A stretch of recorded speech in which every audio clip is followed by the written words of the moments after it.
warning, there's gonna be bugs in this video. No spiders, but if you're squeamish, well, yeah. There are a lot of different bugs in this world. Some gorgeous, some terrifying, and some downright ridiculous. These are the ones we're gonna focus on. This is an acorn weevil. They have long snouts, big feet, and not a single thought behind those eyes. That long snout is called a rostrum. The females use theirs to drill into acorns while they're still on the tree. She lays her eggs inside, the tree seals the hole, and then the larvae hatch and eat the inside of the acorn. If you've ever found an acorn shell on the ground with a tiny little hole, that's from the larvae drilling their way out of the acorn. You know Cornifer from Hollow Knight? That dude's a weevil. Pretty cool. Speaking of weevils, this is a giraffe weevil. Dude has some serious gamer posture. That neck is apparently what attracts mates. The males have necks 2 to 3 times longer than the females.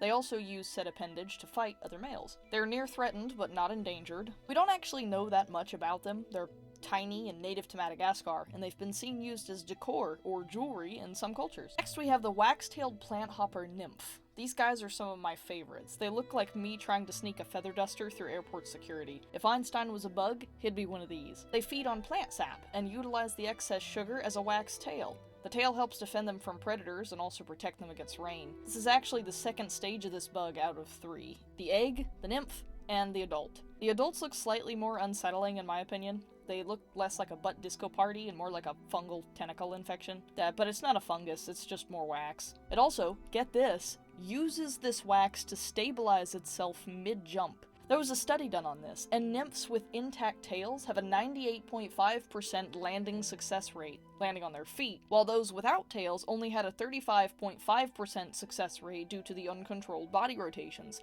That's wild. Also, they look ridiculous. This looks like me when I'm done editing this video. It's actually a type of mantis found in Malay Peninsula and northern Borneo. The specific name is Toxodera integrifolia.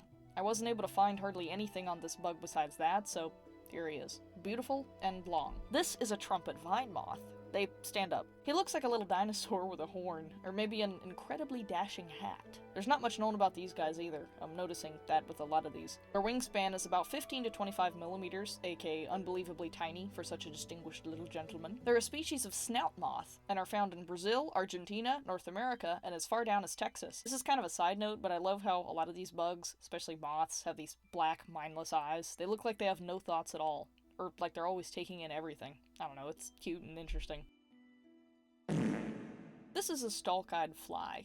I honestly think God was cackling when he made these things. Like, look at this. If this guy was watching TV and you walked past him, he wouldn't miss anything. These guys also have sexual dimorphism, which just means the males and the females look different from each other in ways other than their reproductive parts. And unsurprisingly, the males have bigger and longer eye stalks. They get up to a centimeter long and feed on decaying matter, like dying plants and funguses. There's over 100 different types of these things, and the majority live in the Old World tropics. Some places include Southeast Asia and Southern Africa. The adults are typically found near streams and rivers.